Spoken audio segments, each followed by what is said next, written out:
جب بھی اللہ کی زمین پر کسی انسان نے تکبر کیا یا ظلم کیا تو اللہ نے اسے عبرت کا نشان بنا دیا۔ یاد رہے اس دنیا میں بہت سے لوگ ایسے آئے ہیں جن کو اللہ تعالیٰ نے بہت سی نعمتوں سے نوازا، لیکن کچھ بدبخت ایسے تھے جنہوں نے نعمتوں کی قدر نہ کی، دولت و طاقت کے نشے میں چور ہو کر مغرور ہو گئے، تکبر کرنے لگے، خود کو خدا سمجھ بیٹھے اور اللہ کی مخلوق پر ظلم کرنا شروع ہو گئے۔ جب برائی حد سے بڑھ جائے تو اس کا ایک دن انجام ضرور ہوتا ہے۔ آج کی ویڈیو میں ہم ایک ایسے بدبخت کی بات کریں گے جس نے توحید کو جھٹلایا، پھر اللہ نے اس پر ایسا عذاب نازل کیا کہ قیامت تک لوگ اس عذاب الہی سے ڈرتے رہیں گے۔ وہ بدبخت شخص کون تھا؟ کیا اس بدبخت کی بیوی رحم دل خاتون تھی؟ کیا واقعی میں حضرت موسیٰ علیہ السلام نے اس شخص کے گھر پرورش پائی؟ کیا یہی بدبخت پھر حضرت موسیٰ علیہ السلام کا جانی دشمن بن گیا؟ ان سب سوالوں کے جواب جاننے کے لیے ویڈیو کو آخر تک ضرور دیکھیں۔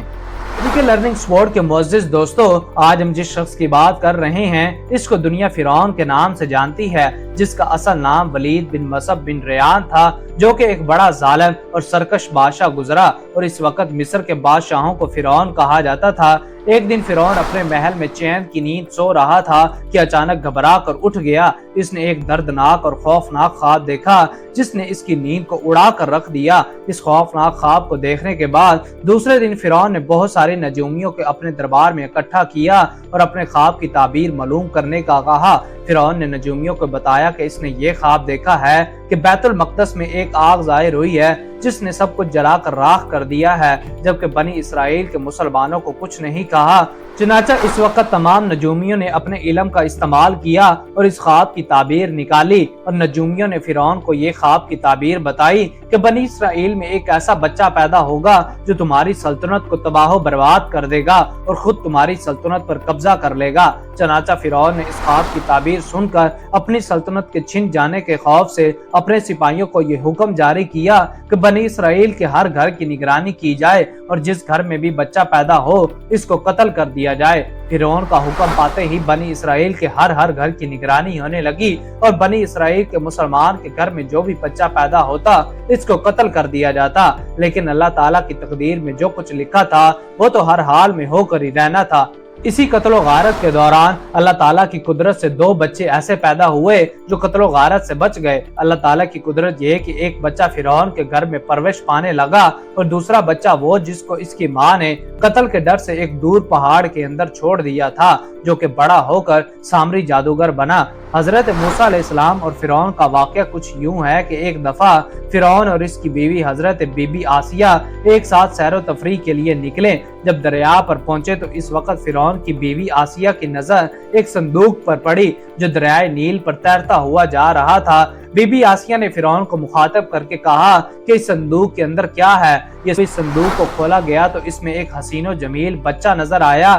یہ دیکھ کر فرعون کو اپنا خواب یاد آیا جو اس نے اپنی سلطنت میں دیکھا تھا کہ کوئی بچہ پیدا ہوگا جو بڑا ہو کر میری بادشاہی کو ختم کر دے گا، جس پر فرعون نے فوراً قتل کرنے کا کہا تو بی بی آسیہ نے منع فرماتے ہوئے کہا کہ ہمارے ہاں کوئی بچہ نہیں ہے، بس اس کی ہم پرورش کریں گے۔ اور فرعون سے کہنے لگی کہ اگر آپ کو پھر بھی شک ہے تو اس کو آزمائیں، اس بچے کے بائیں طرف سے پانی رکھ دیں اور دائیں طرف سے جلتے ہوئے آگ کے کوئلے رکھ دیں۔ اگر یہ بچہ بڑا ہو کر آپ کی سلطنت کو نقصان پہنچائے تو ضرور ہوشیار ہوگا، جس پر ضرور یہ اپنے ہاتھ کو پانی کی طرف موڑ دے گا، اگر نہیں تو یہ اپنے ہاتھ کو آگ کی طرف کر دے گا۔ تب ممکن ہی نہیں کہ ایسا بچہ بڑا ہو کر آپ کی سلطنت کو کوئی نقصان پہنچائے، جس پر فرعون نے اپنے وزیروں مشیروں کو اس کام کے کرنے کا حکم دیا۔